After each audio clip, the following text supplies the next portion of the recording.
Greetings everyone, this is Force in Nature of Top Tier Tips, and I welcome you to your prime spot for tips and tricks to help you level up at DOA6. Alright, continuing on with the Advanced Guide series, in the last session we looked at movement. Basically just how to move in DOA6. In this session, we're going to be taking a look at neutral game. Alright, neutral in general pertains to any moment at time during a match where both characters would be at what's considered 0 frames. Or basically, neither character has any kind of like frame advantage or any sort of advantage in general over each other.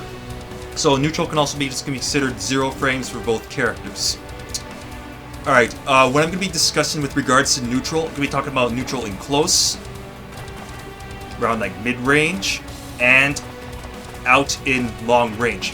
Alright, just starting off from just the beginning, because in DOA6, the neutral game can even be considered to start even right as a round starts. Because in DOA6, you do have the ability to reposition yourself at the start of a round, so you can try and get an advantage or whatever of your opponent. But right now, I'm just going to start with neutral in the close range, or when you're right up in your opponent's grill. Alright, when you're engaging in neutral in your opponent's face, I will let you know that the speed of your strikes, namely your fastest high strikes, like jabs, fastest mid strikes, so elbows and knees, and your fastest low strike, your down jab, these are the attacks that you're going to be using in close range for most characters. Alright, just an example right here with Kasumi Nayane. I'll even just show you just the move details right now just to help out, because it's my favorite box in the whole wide world. Best thing ever. Alright, right here with the move details on. My jab is Ayane's jab is 10 frames. Her elbow's 13 frames. Her knee is 13 frames, and her down jab is 12 frames. But if I were to just show you Kasumi, as you can see, Kasumi has a 9 frame jab, 11 frame 6P, 14 frame mid kick, and a 12 frame low jab. So if you remember, Ayane's jab was 10, elbow 13, and her low jab was 12.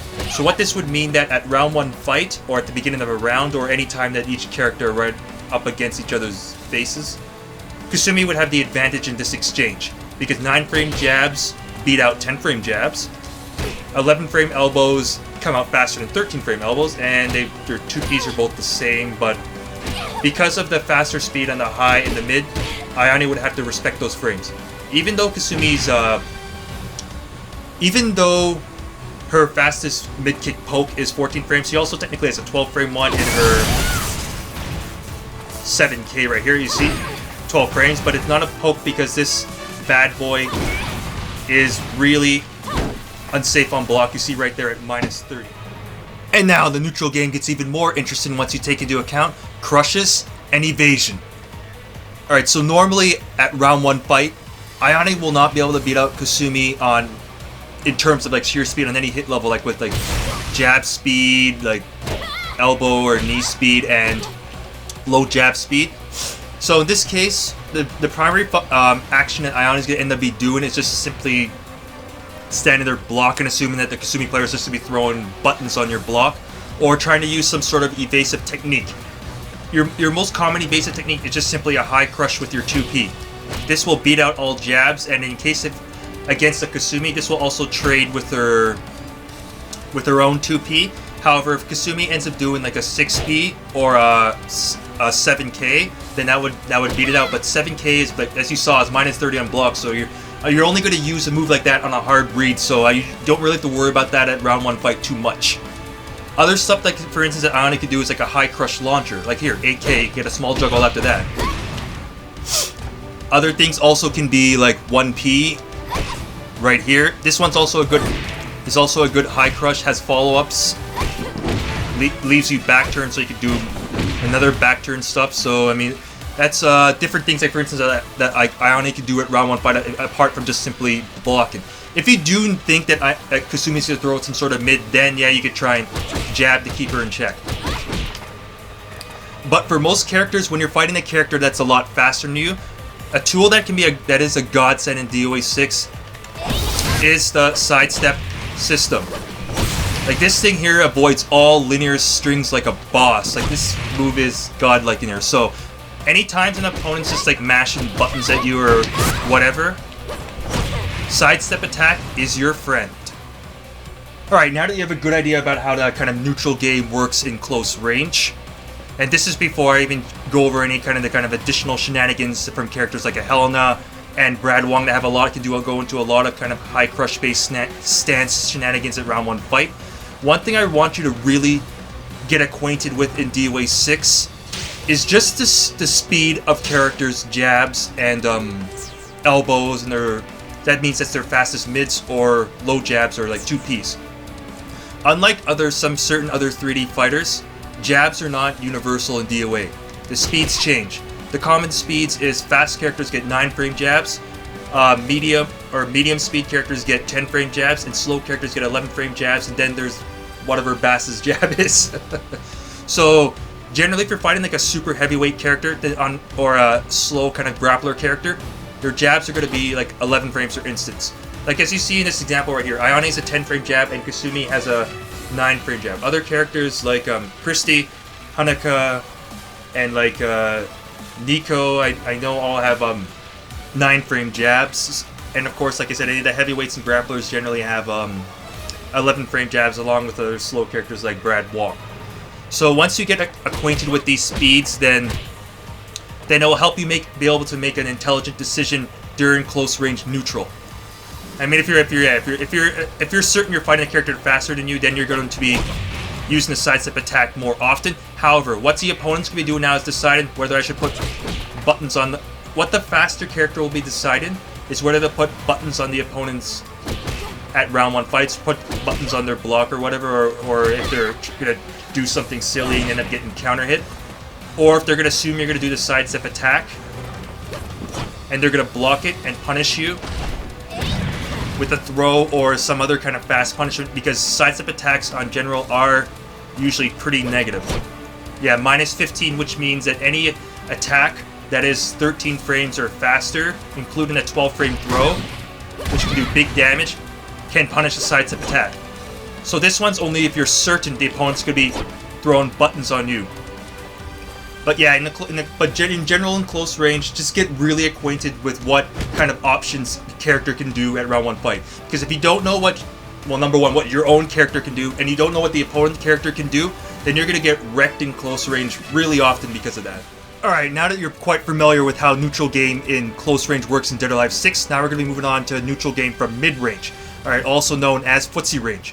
What this pertains to is hanging around the range, which is right around the edge of where most characters' mid-range pokes would be tossed out. So you just want to hang around the tip range area of that. Like for instance with Ayane, her mid-range poke would be like 3KK. She could also use 3P, even though it's not as safe, or like 3P or back turn stuff like back turn 6K. I mean, yeah, you have to check out what pokes would be like optimal for certain character. Like Kasumi can also use her own 3Ks, like a mid-range poke. Alright, from mid-range neutral, speed is not as important. What's important now is range and relative safety. Safety could mean on block and on whiff. Another example of like a move that you can use around mid-range but isn't necessarily a poke per se is something like Ayane's 3H+K. Like in Dead or Alive 5 last round, that move was really good. But in Dead or Alive 6, it did get nerfed, and now it is -13 on block. So what that means is that if it gets blocked, you'll be unsafe. But an interesting quirk of this move is it only has 22 frames of recovery. So that means on whiff, it is actually pretty hard to punish because of that, and also because it leaves Ayane back turn, she can press 4-4 and end up turning around, or 8P and something like that to turn around. So that is another thing also to keep in mind is how much recovery do moves have. I'll just remind you again, all stuff can be checked in the move details. So you have all your frame data here, and you have your distance stuff here, so I can like show you what the move I was talking about again. This move right here, 22 recovery frames, although it is 19 frames, so it's not as good as like 3K, 3P, or 3P, stuff like that. So yeah. Another thing also to keep in mind with regards to neutral game is what you want to do is keep in mind, do you want to focus on getting in on your opponent or keeping them out?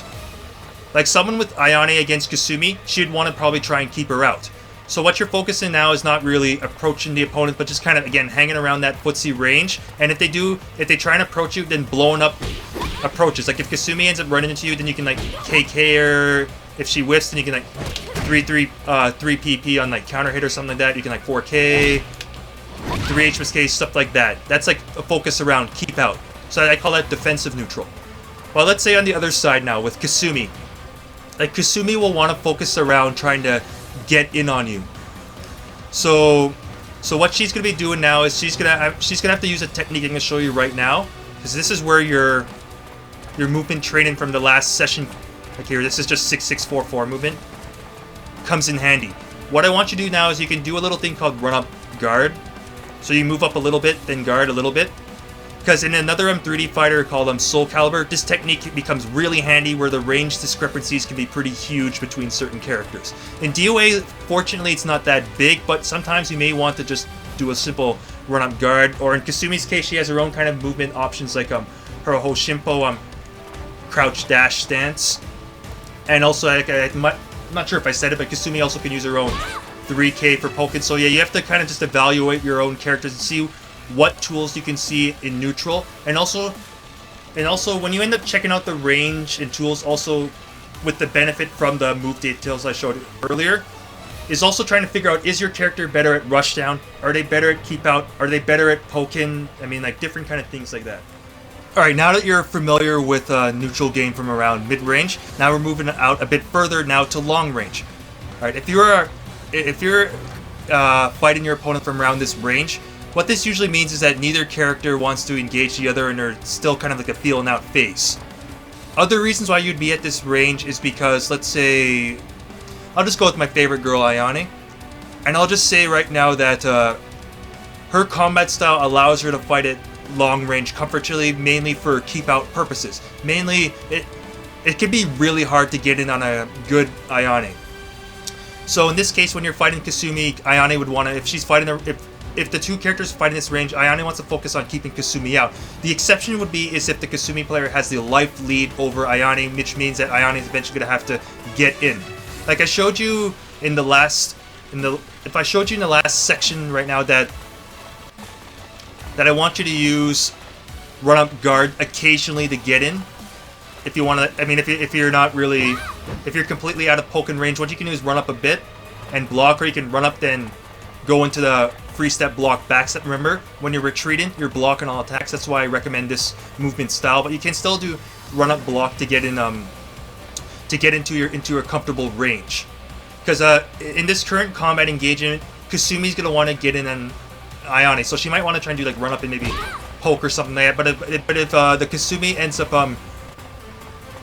running in a bit recklessly, then she can get destroyed for that if her opponent is really on the ball with punishment. So that is something to be careful of. There are another couple things to keep in mind, even though they're basically exceptions. A couple characters, Neo Tengu and Raidu, do have long range attacks that are basically projectiles that can go across the screen. So if you're fighting those two characters, you have to keep that in mind. But for long range here, it's basically, especially being a 3D fighter, it's the same notion as like mid-range, because the fact is that unlike 2D fighters, 3D fighters have very few options from long range. Like with Ayane, I know a lot of Ayane players love this move, like it goes really far, but again, for this move, only use it as a whiff punisher, or if you make a hard read on a low, you can low crush, or a hard read on the opponent doing a really slow move, then you can use that. But in general, I don't really like it when I see Ayane's just chuck that move out. I mean, just haphazardly. I'll let you know right now that move is not a poke. It does go really far, but in general, you're not really going to be throwing out stuff from long range except for like different pokes. Like I won't really go into too much about like what Ayane can do, because I already showed in that Ayane guide different moves you can do at like long range. But again, like with the move details, check out the range of your moves. Scroll to the side with the right stick or whatever is your R3, I think, or whatever. And right now, you see, it tells you the exact distance. Look at top left. You see the distance right now. I'm 1 point... Oh, wow, as I wobble back and forth, it keeps changing. So I'm around 1.2 meters away from Kasumi. As I move away, I get further. So right here, this is footsie range. This is like around mid-range. This is so less than like 2 meters. This is where your pokes can go. From long range, you basically don't have any pokes from that range. So that's just something to keep in mind though. Do you want to keep the opponent out, or do you want to rush down the opponent? Here, I'm going to show you a little tip if you want to practice footsies. Alright, what I want you to do now is go to your training settings, comm actions, set the comm to comm recorded. Let's just say record 1. And now you can control the other character. What I want you to do is just do exactly what I'm doing right now. Just random, moving around, and just throw out a poke.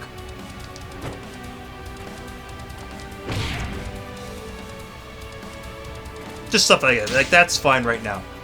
Now set it to... put on the replay. Yeah, now you have the opponent. Now look at that. Now you can both move the same way. Now you're engaging in footsies with your dummy. Pretty cool, huh?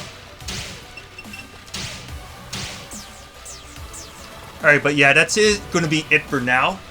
Alright, though, apart from all the stuff I ended up mentioning, I will also emphasize, on top of being aware of the neutral at different ranges, close, mid-range, or long-range, using the move details to assist you with knowing your ranges, speeds, recoveries, whatever with regards to move, but also keeping in mind also any kind of special stances from all different kinds of characters. I will give you like a little hint, for instance, that Brad can actually gain access to faster moves when he's like, for instance, in his handstand stance.